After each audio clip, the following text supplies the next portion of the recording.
Howdy folks, and welcome back to another episode of Tyria Talk. My name is Richie, aka Otter, and this show is all about the spooky MMO Guild Wars 2. This is episode number 44, and today we're going to be talking about the Halloween event, which is in full swing. Act 3, I believe, is supposed to start today. Alright, so today is Sunday, October 28th, and the biggest thing I want to mention right now is if you can get at your computer and play Guild Wars 2 today at noon Pacific time, there is going to be a one-time special event in Lion's Arch, big Halloween surprise. Probably the Mad King's going to make an appearance, so please try your best to go ahead and make it for that. And if you can't, that's okay too, because there's tons of other Halloween activities to kind of sink your teeth into, and that's kind of what I want to cover today. I just realized it's been a while since I've actually made a Tyria Talk video, but I've been pumping out a lot of Halloween content this week, trying to cover as many aspects as I can.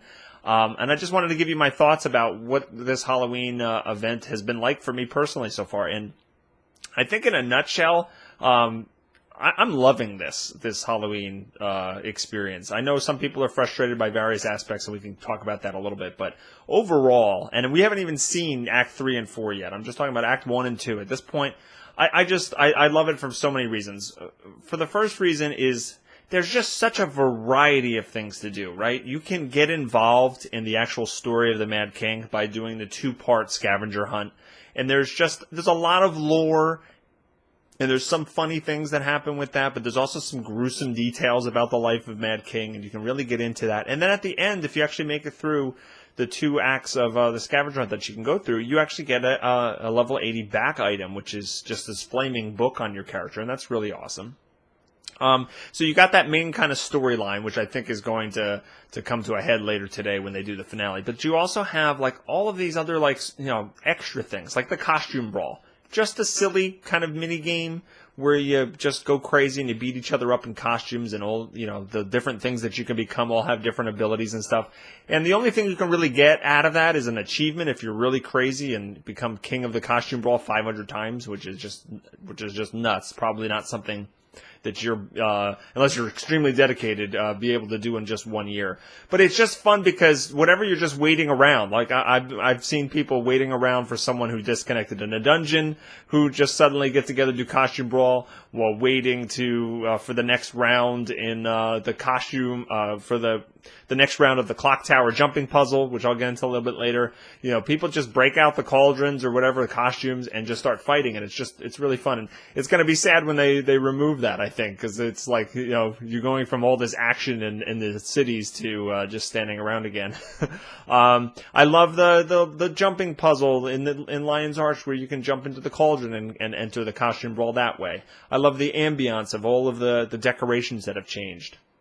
And I mentioned this on GuildCast, but it's not just that they decorate, because a lot of games decorate for Halloween or whatever, but just the level of attention to detail that they put in to this is just, it's kind of nuts. Like, for example, the crafting stations, right, for the crafting disciplines, you normally go in there, and while you're crafting, there's a little backsplash, which you probably, never really notice, but like if you're making weapons, it kind of looks like a workshop of a weapon, weaponsmith or something. And the same thing, each one has a different, each of the 8 crafting disciplines has a different backsplash, but they have all been updated for Halloween. Like, every single one of them has spiders or bats or pumpkins or something to make it a little bit Halloween-y. Yeah, Frankenweenie.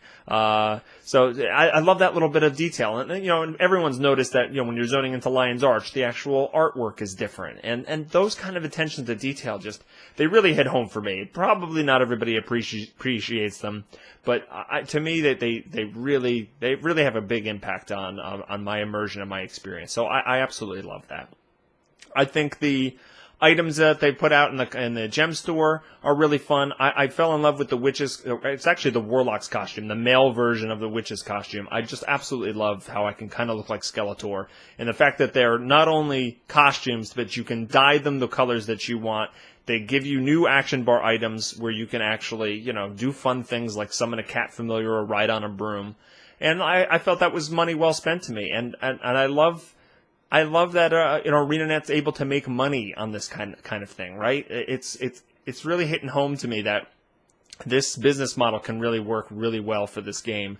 You have a subscription model game, right? And they'll come out with content like a Halloween patch or whatever, and they're not really incentivized. Like other games, Halloween events or holiday events have been really fun, but they're not really incentivized to just knock your socks off with them, because it's just content they have to put out. They're kind of expected to put out a holiday, and you notice a lot of times in these games there might be one slightly new thing every year, but they do the same kind of thing over and over. But Rinanet has all this incentive, because it's like not only do they want to knock the player's socks off and have fun, but they can make a lot of money on these holiday events, and I think that they've really done well for themselves in this holiday event. From what I've seen, people buying lots of different outfits. They want to buy the new mini pets.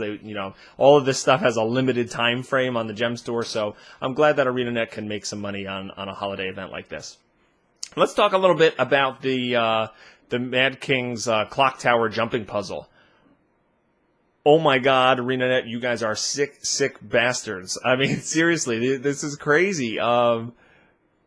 I can't, it's very, very difficult. And it's not like the other jumping puzzles. If you haven't done it, it's not like the other jumping puzzles where you kind of like, you're jumping and you fall. All right, I'll get back to where I am, and you want to figure things out and different things. You can take it slow and you can pause and you can be like, all right, where's my next jump? And you can really take your time with it. This is a timed, instanced, jumping puzzle with about 10 to 15 other players doing it all at the same time, and it's a race against the clock. If you go too slow, this green slime that seeps up will take you out, and then you have to wait till the next round begins to attempt it again. So if you fail early on, you can actually wait like 40 seconds or a minute before the next round, so you can't even try right again. You just have to wait, and it creates this like, I don't know, this tense situation where it's like, oh my God, and there's all these jumps, and there's only one tangible break of the whole jumping puzzle, and it's right in the beginning. You get like a break for like 5 seconds, but the rest of it is just nonstop. You have to go, and it is difficult enough that I think the vast majority of people who attempt it will not complete it. And I am making progress. I've probably tried for over 2 hours now. I've probably made somewhat of 50 or 60 attempts. I have not completed it. But I'm having a lot of fun, and I have to say that I'm determined to beat it, but I am not 100% confident that I will be able to. I mean, that's how difficult this thing is. And I'm not the type to get frustrated by this. I could definitely see some people get upset. The end reward is kind of fun. It is Mad King Slippers, which is a level 80 exotic boots for your character. So it is kind of significant. Can be a nice item to acquire. But I love the fact that Guild Wars 2 has the gearing issue, right? If they put out an ultra powerful, like let's say, item at the end of a very difficult puzzle like this in a game like World of Warcraft or so, they would have outrage from the players, because if 90% of the people could not beat that jumping puzzle and you're giving them like a really big gear upgrade there, then that's going to cause issues. But I like that in Guild Wars 2, they can put out this jumping puzzle, which only a small fraction of the players can actually have any chance of beating. And it's really, some players are going to get frustrated by that, I'm sure, and I think everyone wants to be able to beat it, but it's kind of okay if you can't, because, it doesn't give anybody any kind of advantage. It's just it's a true achievement type thing to get it done. It's a true sign of prestige if you get the Mad King Slippers. And if I'm not able to do so because of my own, physical, my age or my limitations of how dexterous I am, then so be it. Then it's not meant to be. But I appreciate that the game is able to have such a high difficulty puzzle such as this. So kudos to Rinanet. It's really, really cool if you haven't checked that out. And I think that's a lot of fun. And then we'll get into like all the little things, like the achievement that you can go get your pumpkin carving title, right? You can get, I have the Master Carver title because I'm an idiot and I carved 150 pumpkins, but that's something that's more casual, right? That somebody who just has time and determination, that they could just get that done. You can, you farm the candy corn, and then there's oh my goodness, the crafting recipes for these weapon skins. If you want permanent versions of these Halloween weapons, it's kind of like getting half of a legendary in terms of how many materials you have to go. So there's for the really, really hardcore or the really, really wealthy characters, there's that itch to scratch as well. So there's just so many little things. I'm even like, the haunted doors you can go and trick or treat at, and then they spawn all kinds of random monsters, and you get trick or treat bags from that. And the two other mini games, what is it, the Reaper's Rumble and I forget what the other one's called. The other one where you kind of like you start off as a survivor. You could start off as a survivor and you have to run around and not get killed by the ghosts. And the longer you stay alive, the better. All of this stuff is in the Mad King's realm, part of Act 2. There's the Labyrinth. I mean, it's just crazy that we haven't even seen Act 3 and 4 of this yet. And there's just so much to do. Like, for example, like, there's still stuff I want to do in the main game. Like, I haven't done all the dungeons yet. I want to get 100% map completion. I want to do more structured PvP. I'm logging in every night before this Halloween event started, feeling like, oh, there's so much to do. And yet, since this Halloween patch dropped, I've done like almost nothing but Halloween stuff because it's so compelling. There's so much to do. It's just crazy. It's crazy that a lot of this content is only going to be available for a limited time. And that's not even to mention all the other stuff that came with this patch that, will be permanent additions to the game. But I'm not going to really get into that kind of stuff because this is the Halloween special. So, I don't know. Overall, I'm extremely impressed. It's really gotten me excited to see what future has to hold for this game, what other content they're going to be putting out. They've already started teasing that there's some big stuff coming in November. So I'm looking forward to seeing that as well. I don't know. What do you guys think? Are you guys enjoying Halloween? All right. So let's just talk real quick before I end this episode. There's a couple things that people aren't happy about. The one was they kind of advertised that you could get Halloween themed weapon skins and different kinds of Halloween items from the Black Lion chests. And they kind of advertised that very front and center, and so people ran out and they bought a whole bunch of keys, and they opened up dozens and dozens of chests, and actually got 0 Halloween items. I mean, the drop rate on those things must have been so low, but a lot of people went on good faith and spent a lot of money on keys.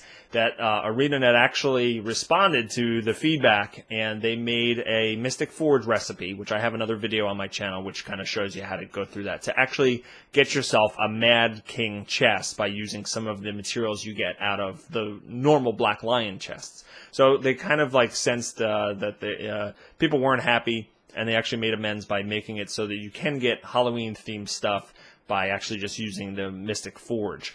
Now, there's the Mystic Forge Mad King chest recipe still has only a very rare chance to actually drop any kind of weapon skins, but still. So that was one kind of like slightly misstep that they've hopefully corrected for a lot of people. The other thing, and I'm totally forgetting what it was. There was another thing.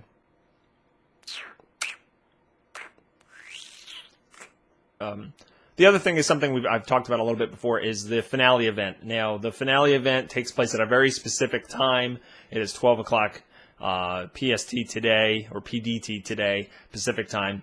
And obviously that's going to ruffle feathers. It's a one-time event. It's not going to be a great time for everybody in the world. Obviously, people in Europe, it's going to be very late at night, and and people in Australia, it's going to be like early Monday morning and stuff like that. So there's no way to do a one-time event at a single time, right? That's going to make everybody in the world happy. That's just right out. And I've read some of the response from Rinanet that basically saying, hey, we don't want to stagger it in various time zones and do that kind of thing, because the second it hits in one part of the world, there's going to be people streaming it, and videos are going to go up, and it's going to spoil a lot of things. And I kind of understand that, but I also understand the argument that, hey, for people that won't watch streams and won't watch videos, you at least give them the option to have it at an appropriate time in their time zone. But the fact is, let's say they did say, all right, we're going to do it at 12 Pacific. For the Pacific Coast people, we're going to do one at like 8 p.m. Eastern, and they stagger. Like, let's say they chose 4 different times. That's still going to make certain people angry that it doesn't work for. There's no way they can schedule any kind of like one-time event that's going to make everybody in the world happy. And the more of those sessions that they add, there's just going to increase more and more overhead on their part. They're going to have staff members that are there. And I know, people say that's what they should be doing if they're going to be advertising their game globally. They need to be able to support it globally and stuff like that. But what we're talking about here is a one-time event, and yes, it would totally stink if it didn't work for you and you can't experience it. But at the end of the day, is it necessary for you to continue playing the game? Are they going to give out some sort of reward at that point that, if you don't have this, you can't play the game? And so I think the answer is no. So it will ruffle feathers. It can be disappointed, but does it break the game? No. And it's better, in my opinion, it's better to have these type of things than not, because the other answer is, all right, we don't do one-time events then, because we're not going to be able to make everybody happy at the same time. So we'll just be like most other MMOs and never have these one-time events. So that's it. So is that the answer that you guys want? Or would you rather have it that sometimes you're going to make the one-time event and sometimes you're going to miss the one-time event? And my choice, personally, would be to have the one-time events that sometimes I'm going to have to miss, because I think it's really cool and engaging and fun for the players that can make it. So let me know what you think about everything Halloween related. I hope you're enjoying these spooky festivities. And guess what? Leave me a question or a comment in the comments field below, and I'll get back to as many of them as I deem appropriate. Like and favorite this video and subscribe to my YouTube channel so you can be notified when future videos are released, and I'll talk as many of you as fast as I can. Micro machines. What? Everybody remember that? Probably not, because you're not old like me. And that's about it, guys. You can follow me on Google+, Facebook, and Twitter, and Twitch. I'll put all the information up on the screen. I hope everybody has a great day.